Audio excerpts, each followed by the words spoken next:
Hello everyone, I am Umesh Deshpande from IBM Research and I'm going to present self-service data protection for stateful containers. This work is done in collaboration with my co-authors Linck and Sangeetha Seshadri, also from IBM Research. As all of us know, the container frameworks have been gaining popularity.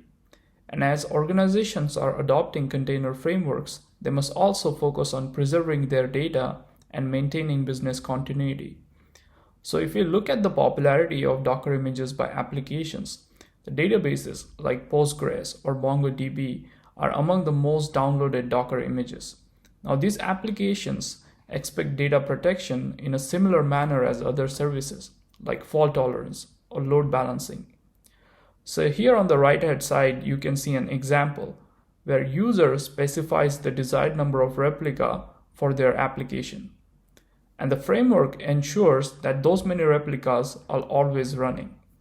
So in the same mold, we want to provide data protection service where user can specify the data protection guarantees and they can be fulfilled by the framework. So when we talk about data protection, one of the important metric that is used for expressing the data protection guarantees is called recovery point objective or RPO. The RPO is said to be, say, 4 hours if the application can lose no more data than the changes made in the last 4 hours.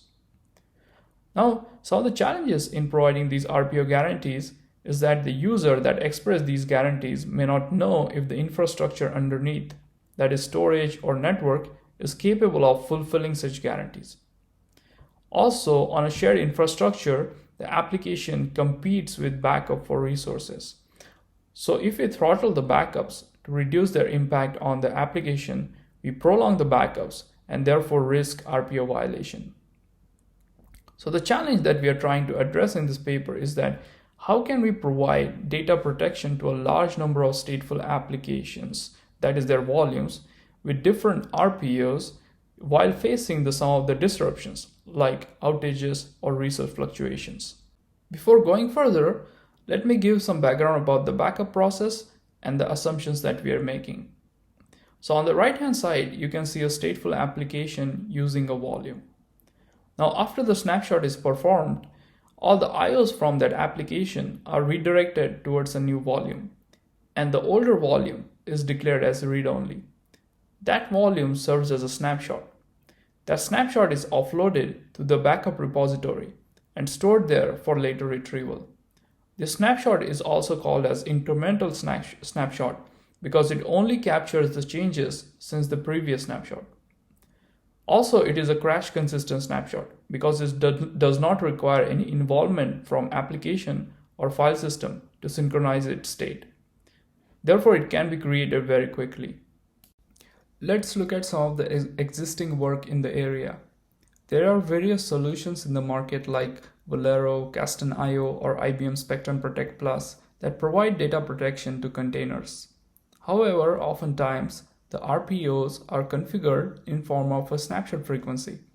Now, if the snapshot is performed, let's say every 4 hours, that does not mean the snapshot will also be offloaded to the backup repository in that time.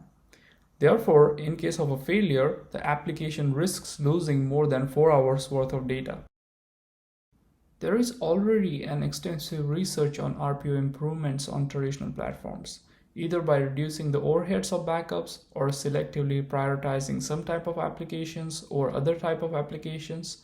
But in this paper, we specifically focus on how can we deal with various disruptions like outages or resource fluctuations in real time to comply with the RPO. Now let's look at the solution that we are proposing in this paper.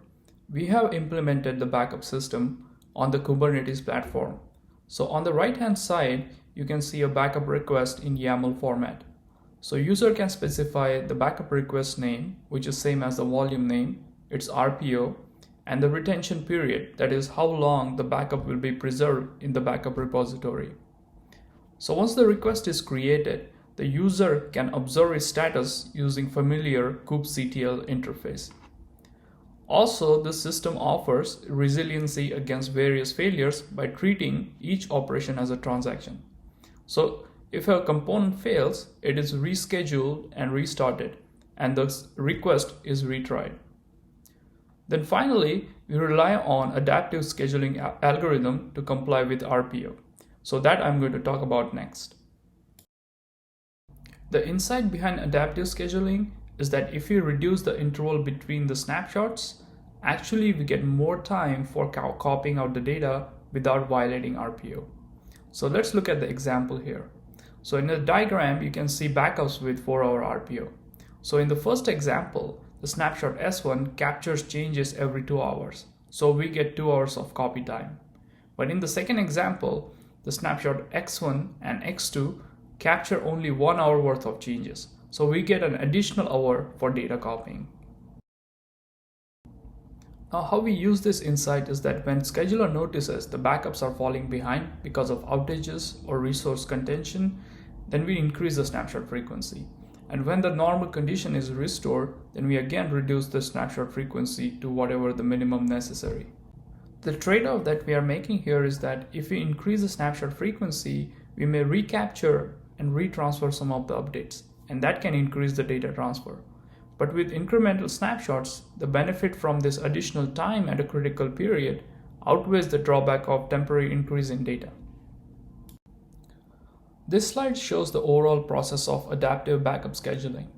So this scheduling process consists of two phases: snapshot scheduling and data copy scheduling.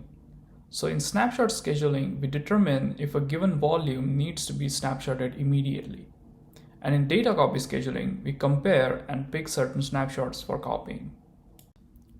Let's look at the first phase. In snapshot scheduling, the question we are trying to address is, if we need to snapshot a given volume now. We base this decision on two factors.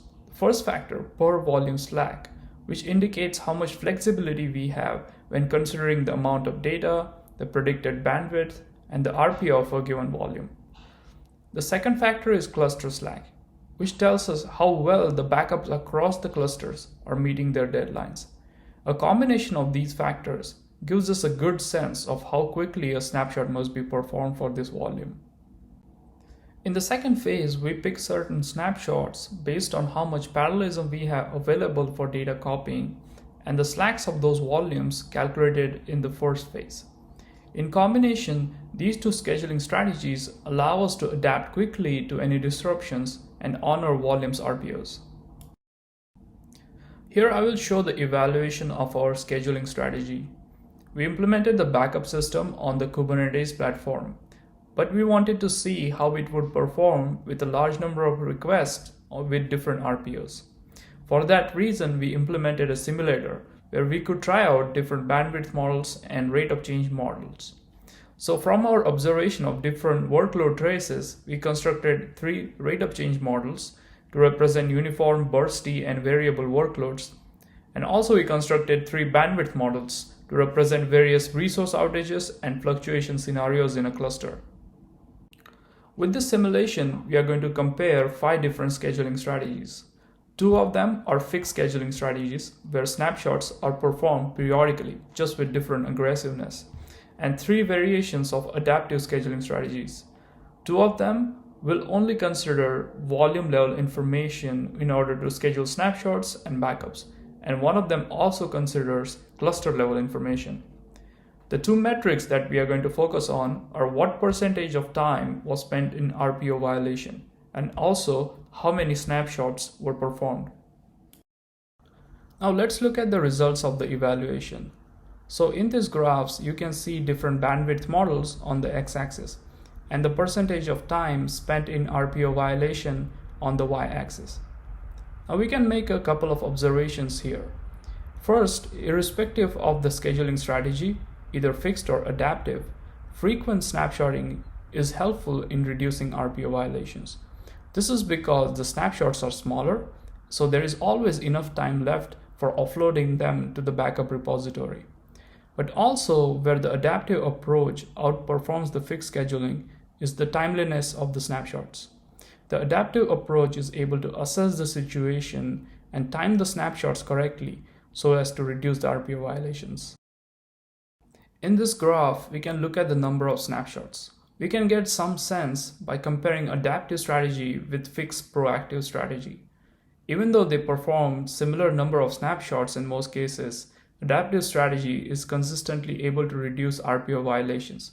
The orange box here shows the percentage difference in RPO violations.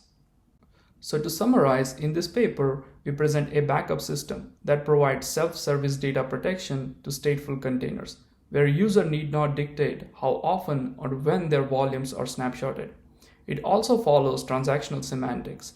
Therefore, it ensures continuity of jobs through various failures. It uses a scheduling strategy where it adapts the snapshot frequency according to resource fluctuations and outages and reduces RPO violations.